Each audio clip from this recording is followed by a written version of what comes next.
Hi, I'm Lucy James and I listen to the One Up Gaming podcast. Yeah, this how we do it, y'all. L-G-E, man. Straight out of Diamond Star Production. What up to you, One Up Gaming? They're not really ready for this one.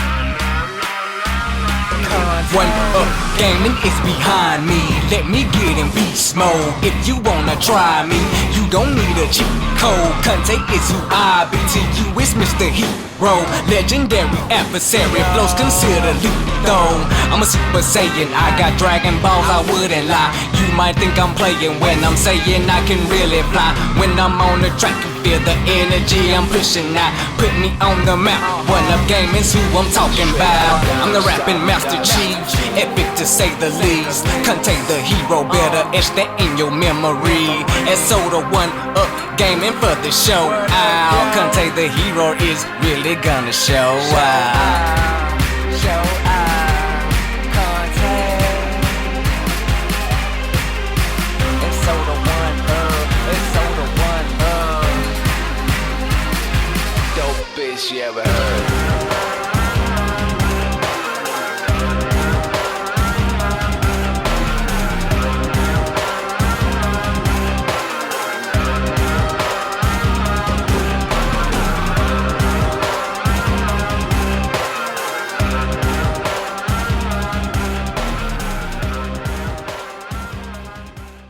Hi, David here, One Up Gaming. This is going to be our 374th episode of the One Up Gaming podcast. So please stick with us, bear with us, and hopefully this all works. I'm using a new microphone, which I bought off Temu. Well, I didn't buy it. I was Temu influencer program thing. So hopefully we can do unboxing videos and they'll send us other tech. We request what we want and they send what we want, and we give them publicity, they send us free stuff. It's great. So we'll see how this one sounds rather than the last one, because the last microphone that I had, it was a lot smaller, but it kept cutting in and out. So I've not used this yet, so this will be the test bed to see how this one works. So as I say, David here, One Up Gaming, episode 374. So please check out Joe Dowling's book, The Outrunners. So just go onto the Amazon store and just search The Outrunners or Joe Dowling. I think it's Joseph Dowling on the actual store. If you do read it, email him, let him know that you heard it from us and what you think of the book. I've actually got it now set up on my Kindle. It's in my bag again. I've got mine set up on my Kindle, so I'll have a quick read of it when I can be bothered. I'm not a big reader. I'd rather have an audiobook. So please, Joe, if you want, record like all the words and then just send it to me. I'll just sit and listen to it. It might be easier. So as always, check out our website, which is oneupgaming.co.uk. You can go on there, look at our news, reviews, features, all those nice things there. We have a new website set up. More of a sales sort of thing, ougtech.square.site, and we will be looking at getting probably get the ougtech.co.uk website again that we had years ago. I think I'll try and buy that. So that's that. As always, sponsored by Games Inspired Music. That's available to buy, to rent. Just go to Amazon or to Google and search for it. If you stream it on Spotify, then we get a small percentage per every song played, and I mean like 0.000 pence, that kind of thing. But 20% of each sale will go to the Child's Play charity. We also have our first 100 podcasts available from audiobooksontape.com, and that is just the first 100 podcasts. You get to see get to listen to Eddie, Sean, Ryan, Nathan. I'm sure there's a few more people. Evie. Yeah, I'm completely blanking on a few of the other names now. But there's a lot of other people within the show, which I quite enjoyed doing. but unfortunately people's lives got in the way and we had to go our separate ways. I've got a new team now, but unfortunately they're all away and I can't get together to do a recording with them. And I don't like the actual team's views and things like that. It's not the best. But yeah, £1 of each sale of the podcasts will go to Diabetes UK. Now, I don't know if you can actually tell, but I am diabetic, so I do like to give a little bit back to the Diabetes UK because I get all this stuff for free, which is pretty cool. Other than that, please go to the website oneupgaming.co.uk. Have a look through that. I'll play now a little tiny video showing some of the stuff that we've got to give away. So watch that. And I can't remember if I mentioned the fact of the games. So if you want a free game, just subscribe to the YouTube channel and leave either Steam or leave a comment that says Humble Bundle, and we'll get those codes sent out to you. So David, take it away. This week you can have a chance to win the Evercade Interplay Collection 2. All you need to do is subscribe to the YouTube channel and leave a comment on any video that says Evercade for a chance to win this. With this game, you get a load of, like, I guess the Mega Drive sort of games. So you get Claymates, Earthworm Jim 2, Clay Fighter 2, Prehistoric Man, Rad Gravity, and the Brainies, or the Braining. Is it Braining? I can't read it. But Evercade as a comment for a chance to win this cartridge. We also have, drop that down there, a t-shirt to give away. I think it's a large, and this t-shirt is from the old OUG team, and I'm just going to give it away. Subscribe to the YouTube channel and leave the comment t-shirt on any video for a chance to win this t-shirt. That, my friends, is the giveaway, so on with the show. And we're back after this quick message. Hi, my name is Justin. I'm the developer of Per Rocket, an iOS space game with cats. And I listen to the One Up Gaming podcast. You can find a link to download my game at facebook.com/perrocket. Hello, Andy. This is Colin. I won't be able to get in tonight. I'm sweating like a pig.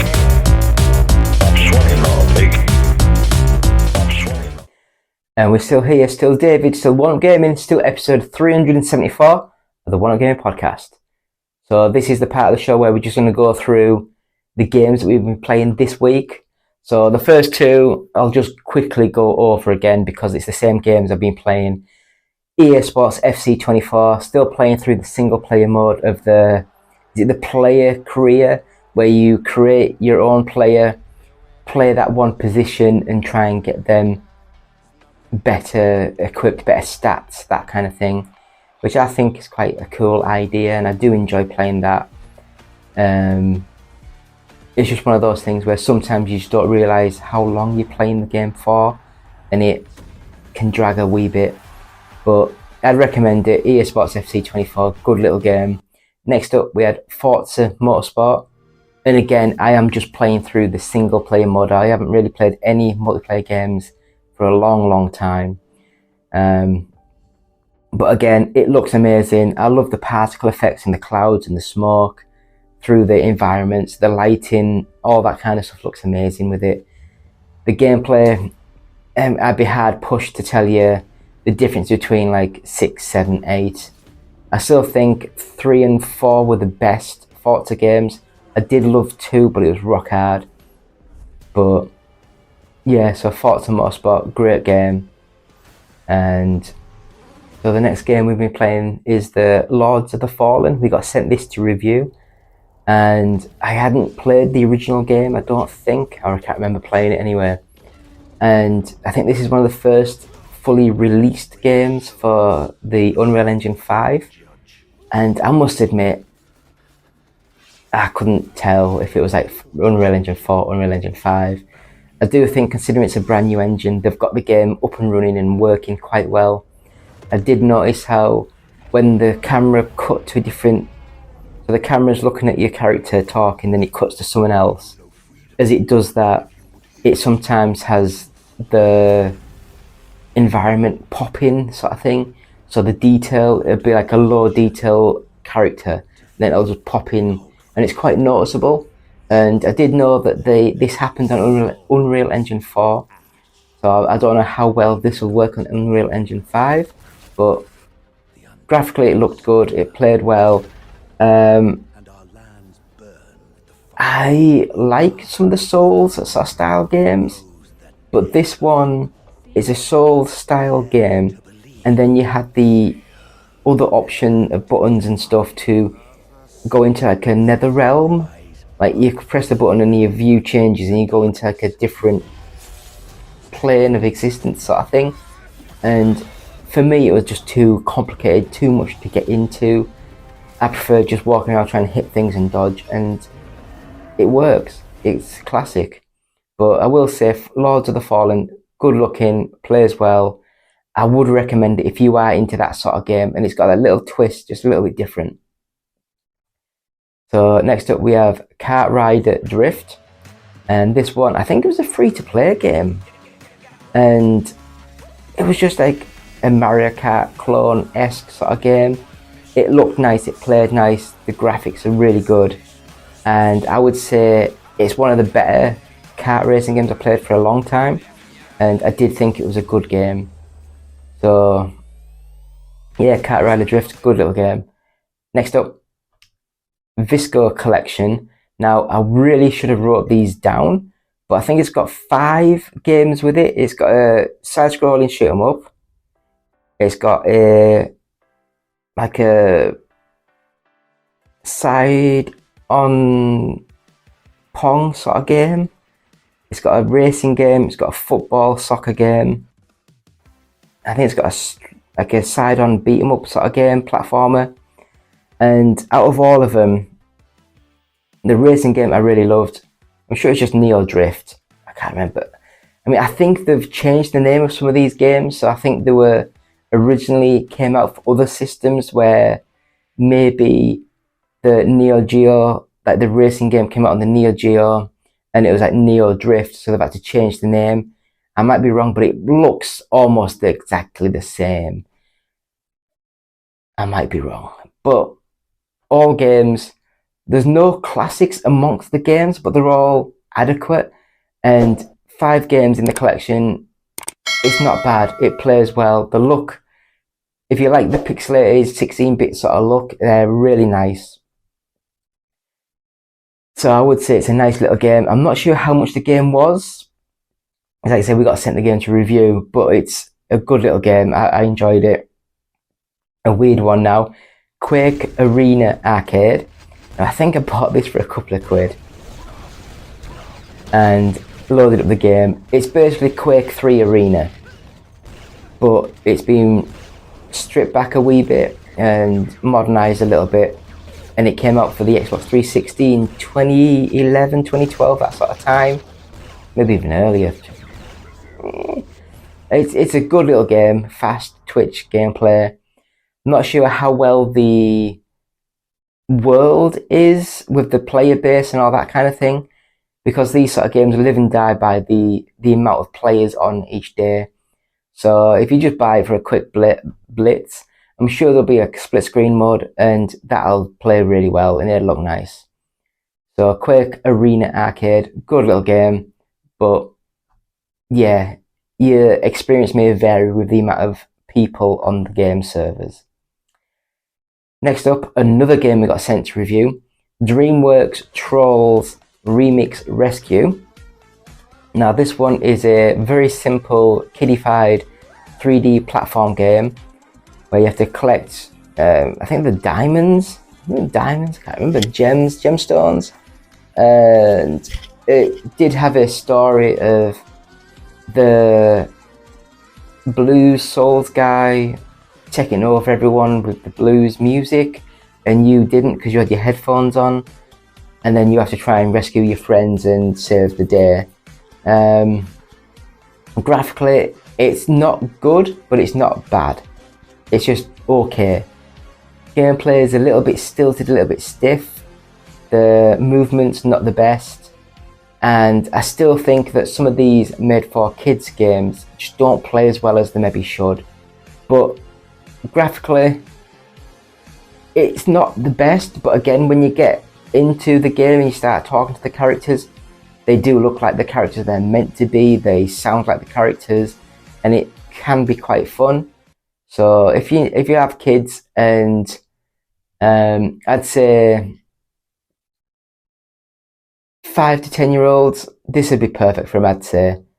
So Trolls Remix Rescue, Game Mill, you're making a shit ton of games recently. This one's not too bad, but you've done a dirty on a lot of the other games you've released recently. So Future War Reborn is the next game we played, and this one is like a twin stick shooter where you are in a mech suit, and I must admit I quite enjoyed what I played. I thought it was fun. It's very cheaply made. It's only got static like pictures of people talking and stuff, and the cutscenes are not the best, but the gameplay is where it shines, and it is a really good little game. I enjoyed this immensely, and I thought it was really fun. So Future War Reborn, good little game, and I really would recommend it. Top down view, twin stick controls, and it's just a nice game. Then the last game we played this week is Re:Sers, and this one is a 2D side-scrolling action platform strategy puzzle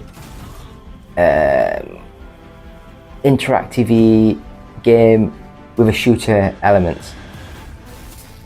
It's very pixelated style and look. It's very cyberpunk-ish in the style of the graphics and the neon signs and the noir sort of styling. I quite enjoyed it, and then the gameplay came in with the shooting, and it just seems like you're walking through and it stops to a section and you have to kill all the enemies, and then you carry on walking and it stops to a section, kill all the enemies. So it can maybe get a bit grating after a while, but I did enjoy what I played. I thought it looked good. I thought the characters were good, and I was interested in the story and seeing where the story actually led further into the game. That is Re:Sers, and I'd say that's really a good little game. And I would actually say that out of all the games played this week, there was no duds. They were all good little games, and I enjoyed all of them. So that's what we've done this week on episode 374 of the One Up Gaming Podcast. Please follow and subscribe to the YouTube channel. We have new videos every week. Every Monday we have the UK Top 40 charts. Every Tuesday we have a Boosteroid video. Every Wednesday we have a Which is Best. Every Thursday we have a retro inspired video. Every Friday we have the podcast.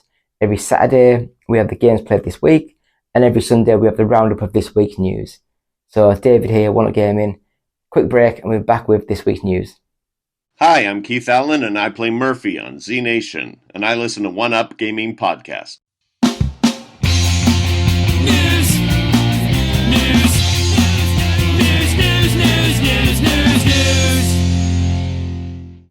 Hi, David here, One Up Gaming.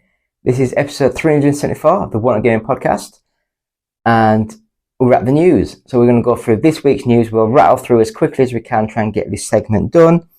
So I guess the first thing we'll do is go straight in with this week's news. So Mortal Kombat 1, Halloween Fatality costs $10 and the community is pushing back. So earlier this week, Mortal Kombat 1's community was incensed after publisher Warner Bros. Revealed that it was to sell a seasonal fatality for real world money.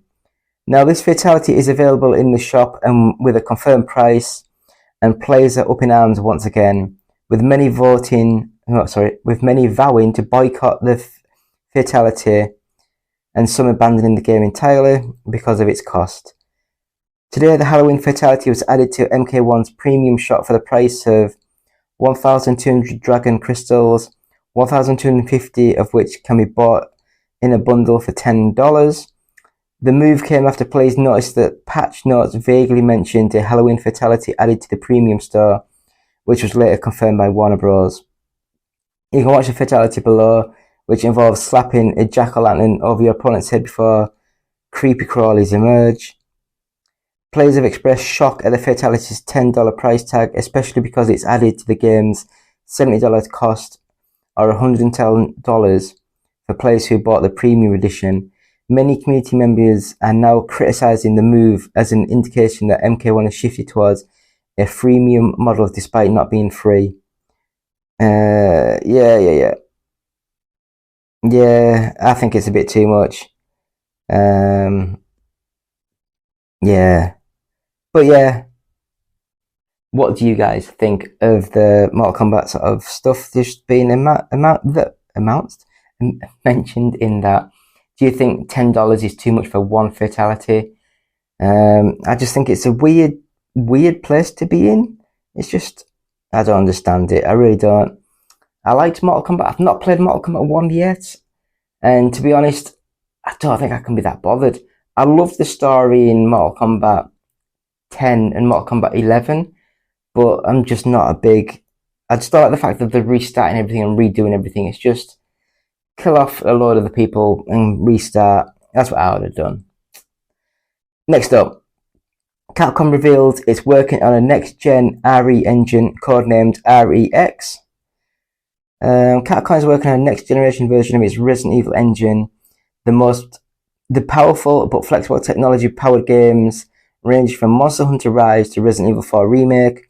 The new engine was revealed in a presentation intended for developers that was published on Capcom's R&D channel, which was first uncovered by Okami Games in a section titled RE Engine's Future. The presentation delved into some of the challenges facing the tech, including the need for a high degree of customization per game. Capcom's solution is to develop a new standard of engine that is calling REX. According to the presentation, the new technology will be introduced into the existing engine in phases. Dragon's Dogma 2 is the next game to feature RE engine technology, with a new Monster Hunter game also rumoured to be on the horizon in 2024. Development of RE engine was back in 2014 and eventually debuted in 2017's Resident Evil 7. The creation of RE engine was an unusual move given that more and more developers are relying on established solutions like Unreal Engine, but the decision seems to have paid off handsomely. Capcom's releases are consistently rated among the most technically impressive games on any platform. In the meantime, the original RE engine continues to hum right along. We recently got a chance to check out Dragon's Dogma 2, which doubles down on everything that made the original so fun. Now, the original so unique. It is expected to release in 2024 on Xbox, PC and PS5. Yeah, it's a bit random. All of these people just signing up to like the Unreal Engine sort of engine, and I understand that because then everyone that works on everything can go along and get new games and new things done, and they all know how the actual engine works. So to create a brand new engine, it's much harder for developers to learn the process and get jobs there. But I guess once they do learn it and working on it, then Capcom probably know that it's harder for them to leave because they're dedicated on that thing. What do you guys think? Leave comments. Next up, Batman Arkham Knight reportedly adds then removes Robert Pattinson's The Batman suit. It's been a wild day for fans of the Batman Arkham games, with Robert Pattinson's suit from the Batman reportedly added then removed from Batman Arkham Knight on the Epic Games Store. It all started early on Thursday when users on X noticed that the suit had been quietly added to Arkham Knight, posting videos and screenshots. GameSpot also verified that the suit had been added to the game.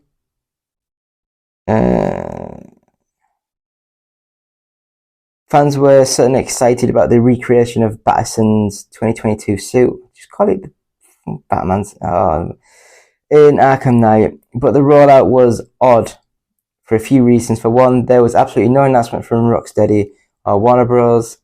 That this was coming. Secondly, Arkham Knight is 8 years old, making a quiet drop of a Buzzy skin. Buzzy? Pretty bizarre. And third, it was only available via Epic Games Store, not on Steam or the console formats of Arkham Knight. It probably wasn't supposed to be added yet, or the Batman suit. Rocksteady hasn't made any announcements about it, so I'm assuming Epic Games simply jumped the gun. There may have been some credence to that theory, as fans noticed later on Thursday that the suit was apparently removed from the game. IGN reached out, blah blah blah. Emerging the suit may have been released too early and was planned to coincide with the release of the Batman Arkham trilogy on the Nintendo Switch, which was recently pushed from October 13th to December the 1st. But again, we truly know very little about why the suit was seemingly added then removed.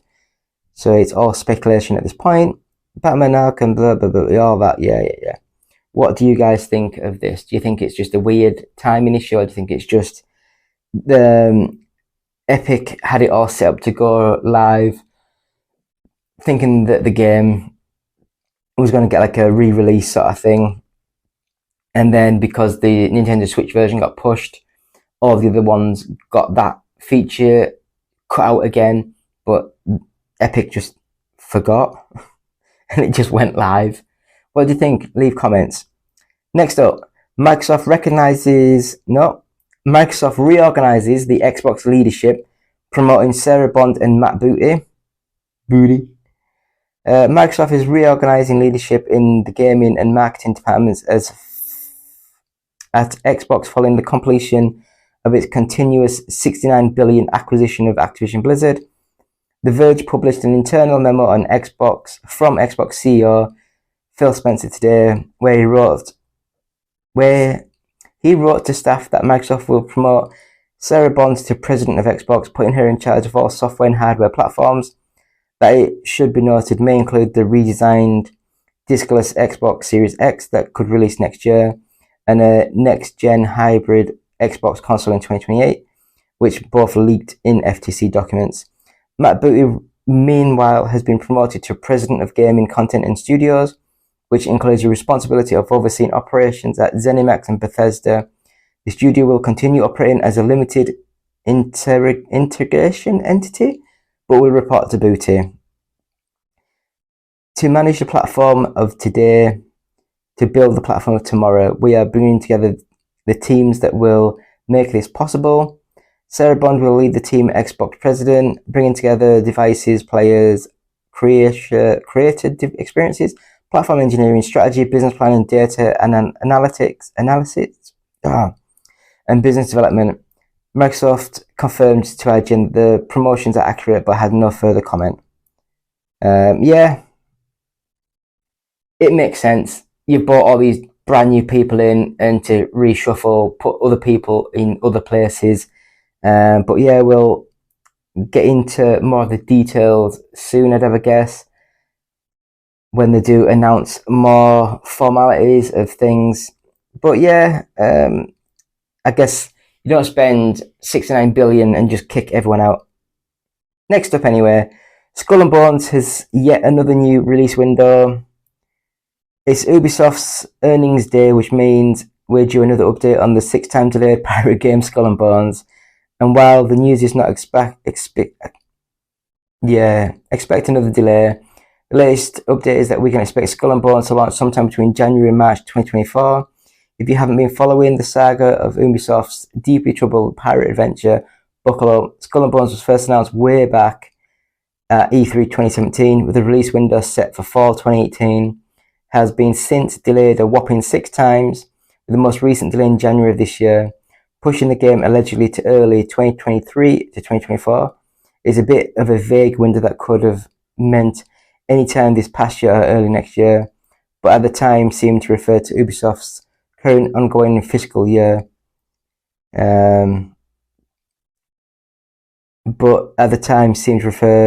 Which ends in March. So while hopes weren't high, Ubisoft seemed to be targeting a release window that is now once again passed them by. In today's earnings report for the first half of its fiscal year, however, it gave a new window of quarter 4, 23 to 24, which would be between the start of January and the end of March 2024. Given that we're now 6 delays and counting, there's not a whole lot of reason to be confident of this assertion, especially with Skull and Bones losing its 3rd creative director just last month. We did actually get to play the game in August and had a pretty good time with it, but it remains to be seen what everyone... Yeah, I don't know. do we need Skull and Bones? Can't they just fold it in to the normal sort of game of like an Assassin's Creed sort of thing? But I think now they've gone too far into it and they have to use the game. They have to do something. It'd be seen as a massive failure if it just doesn't come out at all or gets folded into more things. So leave comments. What do you guys think? Are you excited for Skull and Bones? So we'll go on to the next bit of news, and that is Insomniac confirms Wolverine game is set in the same universe as Spider-Man 2. Ever since Insomniac first announced that it was working on a Wolverine game for PlayStation, fans have wondered whether it would be set in the same universe as Spider-Man 2. There's been plenty of speculation that they're all together, not the least because the original teaser contained a 1048 nod. I don't know what that means. But otherwise, there's been no official word one way or another. Was it 1048 or was it meant to be? It's 1048. I don't know. In an interview with Kinda Funny, though, Spider-Man 2 director Brian Intila confirmed that the two games do in fact exist in the same world. They're all 1048. I think I got that right. Spider-Man 2 was previously confirmed to be Universe 1048 in Across the Spider-Verse. This means that Wolverine has the potential to tie into Spider-Man's ongoing story through direct references, and other Easter eggs have thus far been revealed, few and far between. In our own interview with Intila, we asked whether there were plans to include more teasers for Wolverine, which has thus remained heavily under wraps. We wouldn't be true Marvel fans if we didn't have discussions like that. But I think for us it was, hey, work on these games really hard. They're really complicated, and let's get the Wolverine team cook. Let's let them cook, and if something happens in the future, great. But right now, let's just make sure that's not box anybody into a corner and make sure that, yeah, I don't care. I really don't care. I want to wait until we see gameplay. I want to see screens, because at the moment, it could just be anything, and no one knows. It's just a very, very random thing at the moment. But that's the problem when these games get announced years in advance before they're even ready to be announced, really. But what do you guys think? Leave comments for us. So next up, while the Disney Dreamlight Valley community is divided over its early access exit, Disney Dreamlight Valley developer Gameloft announced earlier today that its popular, cozy Disney Life Sim game will not be going free-to-play in December as planned, and unsurprisingly, its bustling play community has, well, a lot of thoughts about that. While on its face, the above sentence sounds like it might spark anger, the Disney Dreamlight Valley community concerns are far more nuanced than one might expect from the outside. While some players are upset, others are celebrating the change, and some caveats with others just want more clarity on what to expect regarding future pay structures and update plans. Well, it's a complex, unexpected situation, so we poked around the community, blah, blah, blah.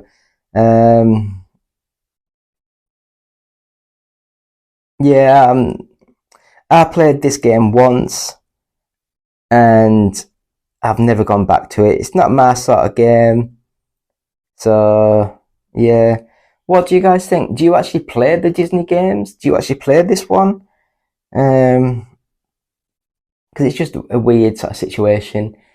I guess it's like they had the game and then they've decided that they can make more money doing it in another way, or they can milk more money. I don't know. We'll see how things go in the future. But please leave comments of how you're experiencing this and how you're expecting it to go. So we'll go into the next bit of news, and that is live action Snow White reveals first look at its CGI Seven Dwarfs. We have the first official look at Disney's live action Snow White, including the dwarfs that have been reimagined with the help of computer animation. Disney debuted the first image along with the news of its delay on Friday. We also get the first official look of Rachel Zegler as an eponymous princess, along with bashful, dark, dopey, grumpy, happy, sleepy, and sneezy. If you ask me, there's a bit of uncanny valley issues with the dwarfs, with clear efforts made to recreate the cartoonish look from the 1937 original, but you can take a look for yourself below. Not pictured is Wonder Woman star Gal Gadot, who is also starring in the movie as the Evil Queen. The dwarfs in particular have been subject to a bit of controversy in the lead up to Snow White. Peter Dinklage had some tough words for Disney regarding the subject matter. He said, "Literally, no offense to anyone, but I was a little taken aback when they were very proud to cast a Latina actress as Snow White, but you're still telling the story of Snow White and the Seven Dwarfs," he said. "You're progressive in one way, but then you're still making the fucking backward story about seven dwarfs living in a cave together. What the fuck are you doing, man? Have I done nothing to advance the cause from my soapbox?" For its part, Disney responded to Dinklage's criticism, and they said, "To avoid reinforcing stereotypes from the original animated film, we are taking a different approach with these seven characters and have been consulting with members of the dwarfism community. There's also been rumours that Disney would have non-dwarf actors playing the dwarfs, although that now appears to be false. Disney still hasn't released any cast info for the dwarfs. Snow White is being directed by Matt Webb from a script co-written by Barbie's Greta Gerwig, and I don't know. Are we really that bothered? Disney are everywhere. They just release it and no one cares. I don't think I'll watch it. I say I won't watch it. I'll probably watch it, but just not, I won't go out of my way to watch it. If it's on, if I can just play it, then I'll just watch it for free. I don't care. But next up, Aquaman and the Lost Kingdom pushed back by just 2 days. Aquaman and the Lost Kingdom has been delayed, but don't worry, it's just for 2 days. It's now coming out on Friday, December 22nd instead of Wednesday, December 20th. The news comes directly from Warner Bros., which did not provide a reason for the delay. The film has already been moved multiple times, as it was originally set to release on December the 16th, 2022, and has been delayed to March 23, then December 25th, then December 20th, and now 22nd. Aquaman and the Lost Kingdom reportedly been a troubled production. Yeah. I wasn't a big fan of the Aquaman. I wasn't a big fan of the Wonder Woman movies.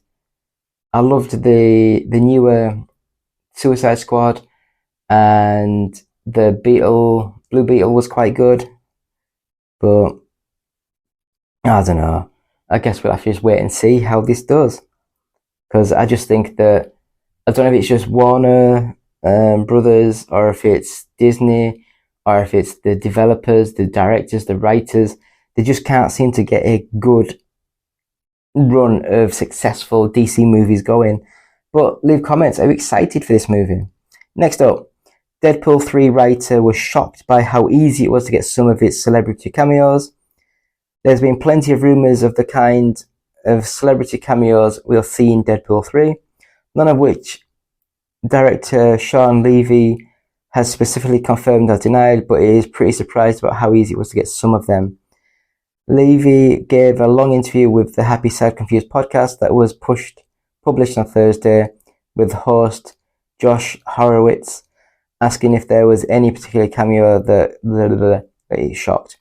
Yeah, and what blew my mind is how easy some of these cameos have been, he said. People love Deadpool, people love Ryan. Thankfully, people also seem to like my work. They know that Ryan and I are in a groove of creative brotherhood that is unique, and it seems to be working.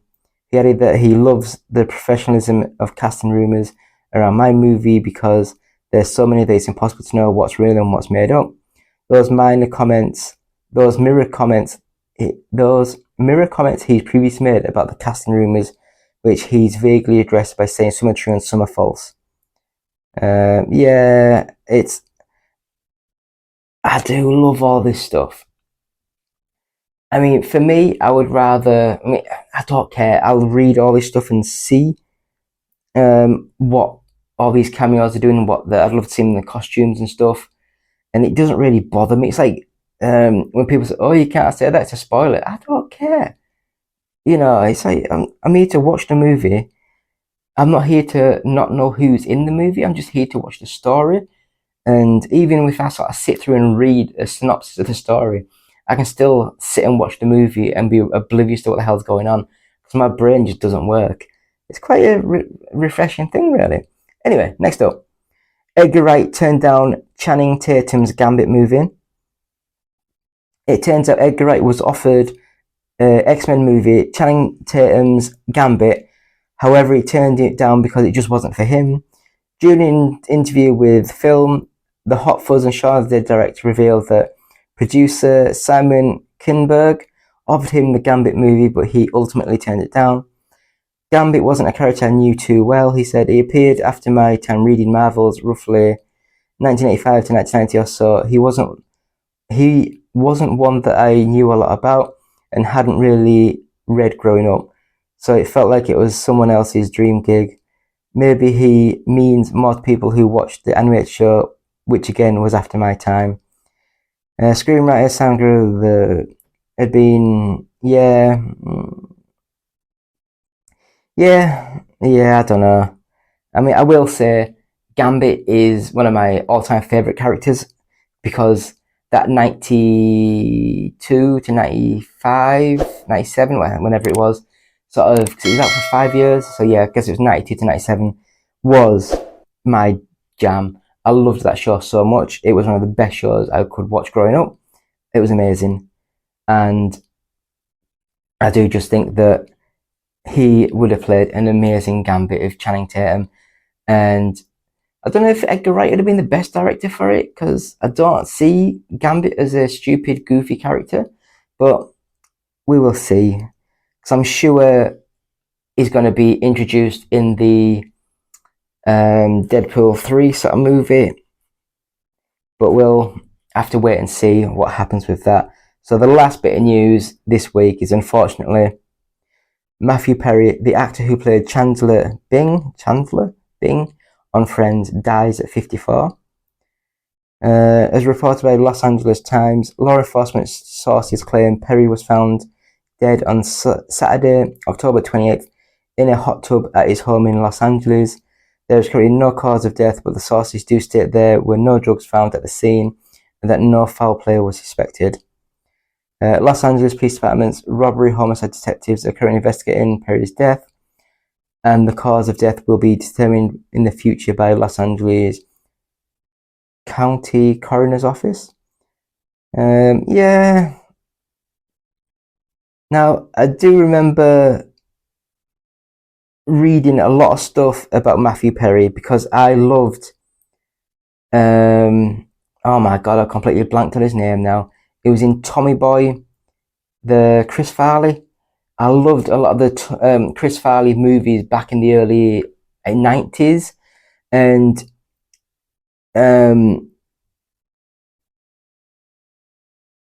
Matthew Perry was actually in one of his movies about the... Oh, what the hell was it called?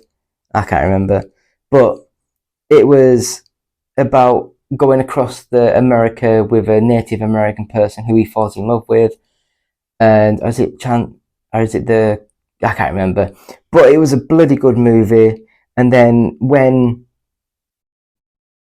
Chris Farley unfortunately died of, I think it was like suicide, drugs, that kind of thing, Matthew Perry did actually come out and say that he finds it very difficult. He himself had depression, was drugs and all that kind of stuff, and it was like a struggle every single day. So hopefully it won't turn out that there was drugs or it was suicide or anything like that. Hopefully, in a way, it'd be better if he just sort of like had a heart attack in the hot tub and drowned or something like that. It's still shit, it's still horrible, but it's the way that your legacy goes. I might be wrong, but what do you guys think? So it's been me, David, One Up Gaming, episode 374 of the One Up Gaming podcast, and that is this week's news. We'll have a quick break. We'll come back with the UK Top 40 charts. Hi everybody, this is Kermit the Frog here, reminding you to listen to the Game Up One, damn it, what's it called? Alright, are we rolling? Alright, keep it going, alright, let's go. Hurry up, we got a lunch date. Alright, let's go. Hi there, this is Kermit the Frog here, reminding you to listen to the One Up Gaming Podcast on whatever station it's podcasting on.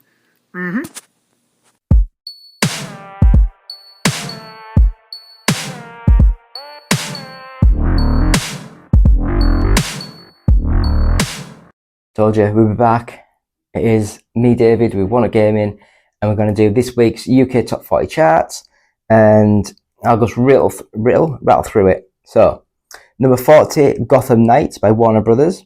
Number 39 is Teenage Mutant Ninja Turtles Shredder's Revenge by Merge Games. 38 is Detective Pikachu Returns by Nintendo. Oh god, I'm trying not to burp and hiccup and everything. Oh, got hiccups now. But yeah, Detective Pikachu, I thought that had been much higher than that. But anyway, 37, F1 23 by Electronic Arts. 36, Just Dance 24 by Ubisoft. 35, The Crew Motorfest by Ubisoft. 34, Crash Bandicoot N. Sane Trilogy by Activision Blizzard. 33 is Dead Island 2 by Deep Silver. 32 is 13-1 Game Collection Volume 1, Just 4 Games. Number 31 is Sonic Origins Plus by Sega. Number 30 is Mortal Kombat 1 by Warner Brothers. 29 is Fortnite Transformers Pack by Epic Games. 28 is Red Dead Redemption 2 by Take-Two. 27 is Mario plus Rabbids Kingdom Battle by Ubisoft.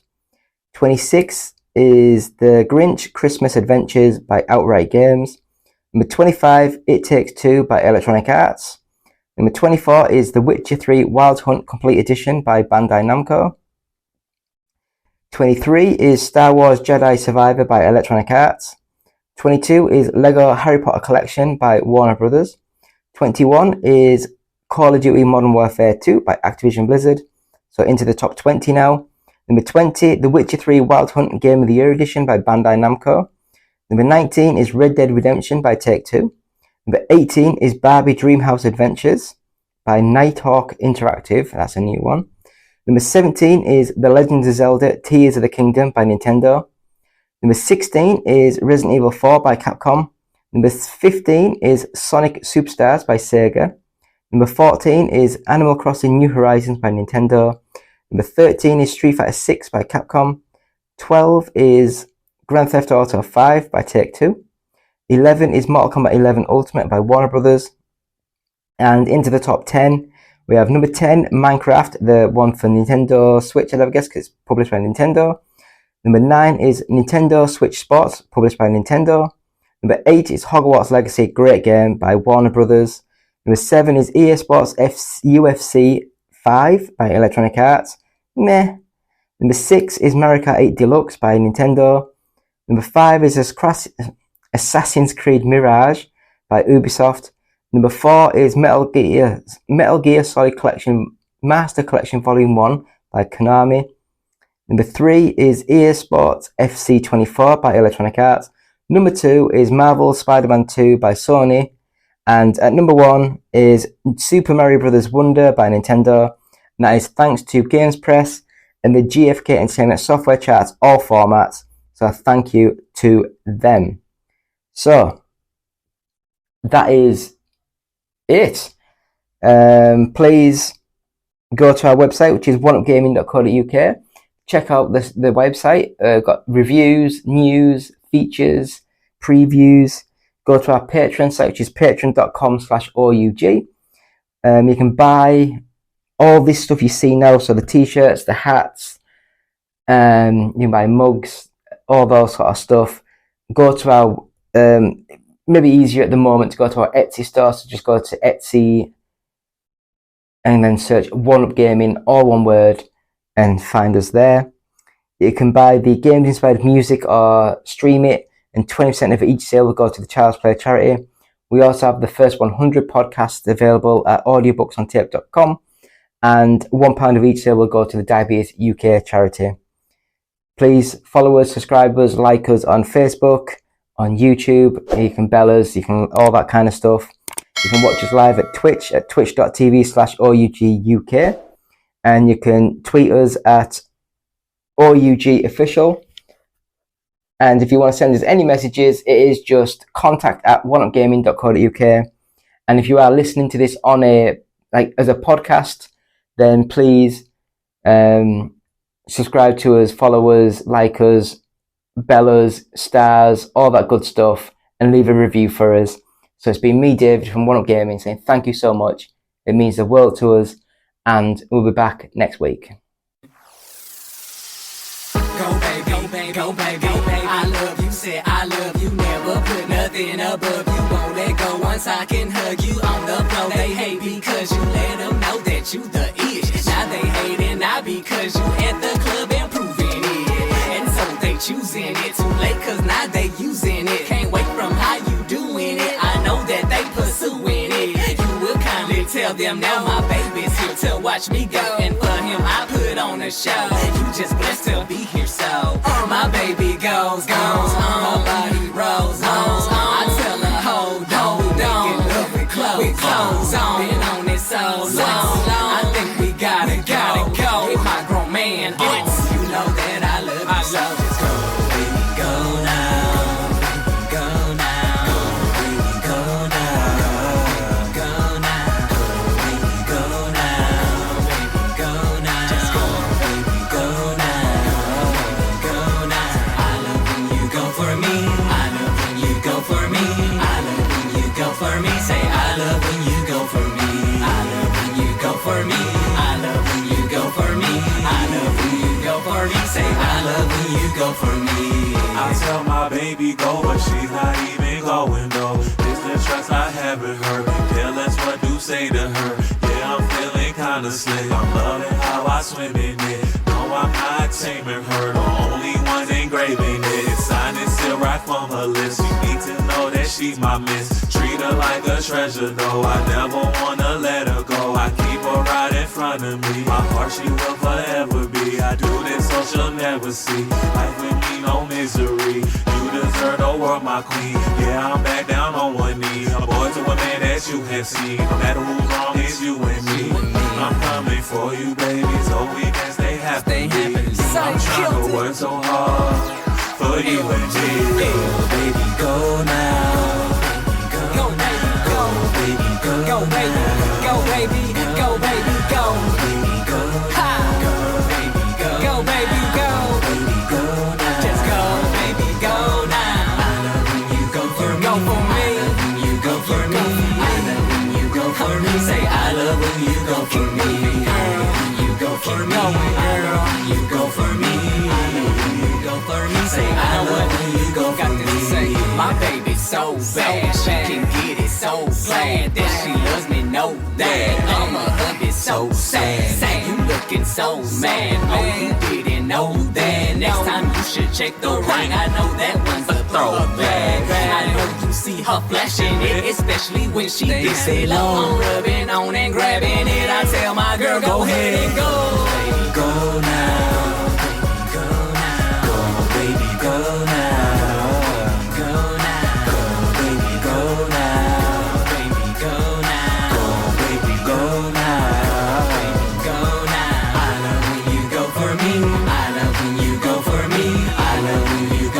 Say I love when you go for me. I love when you go for me. I love when you go for me. I love when you go for me. Say I love when you go for me. Yo, go baby, go. Just go, baby, go now. Yeah, LGE. Sign in contact, get it. We got it. We got it. We got it.